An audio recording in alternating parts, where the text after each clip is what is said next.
రామ విగ్రహ ధర్మ. రామ విగ్రహ ధర్మ అంటే అర్థం ఏంటంటే ఆ యొక్క ఎదురుగా ఏదైతే గర్భగుడిలో ఉన్నటువంటి విగ్రహం మనం ఎందుకు దర్శనం చేసుకుంటామంటే ఆ యొక్క విగ్రహాల యొక్క ఏదైతే జీవిత చరిత్ర ఉందో ఆ చరిత్రకు అనుకూలంగా మేము కూడా నడుచుకుంటామమ్మా అని అర్థం. కాబట్టి మనందరం కూడా విగ్రహారాధన చేయడానికి గల కారణం అది. మన యొక్క జీవితాన్ని మన యొక్క అమ్మలాగా మనం కూడా మలుచుకోవాలి. అప్పుడే మన అమ్మవారి యొక్క భక్తులు అవుతాం. కాబట్టి ఇటువంటి విషయాల్ని చిన్న చిన్న విషయాలు మన హిందువులందరూ కూడా ఒక సూచనగా మనం ఆచరిస్తే ఒక కోతి రాముడి వంటి నిరంతరం తిరుగుతూ శ్రీరామ శ్రీరామ జై జయ రామని మస్తకం చేస్తూ శ్రీరాముల వారికి సేవ చేసింది. కాబట్టి కోతి కాస్త భగవంతత్వమైంది. శ్రీరాముడితో సమానంగా పూజలుకుంటుంది.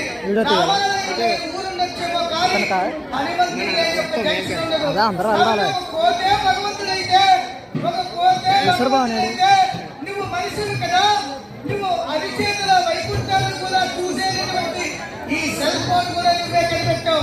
అంత గొప్ప మనిషి నువ్వెందుకు భగవంతుని కాలేకపోతున్నావు?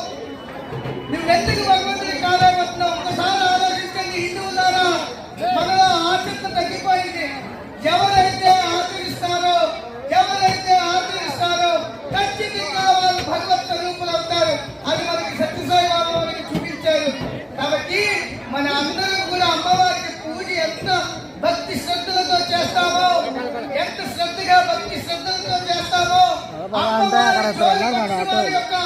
అమ్మవారి యొక్క జోలికి వచ్చిన వారు మనం నేర్చుకోవాలి.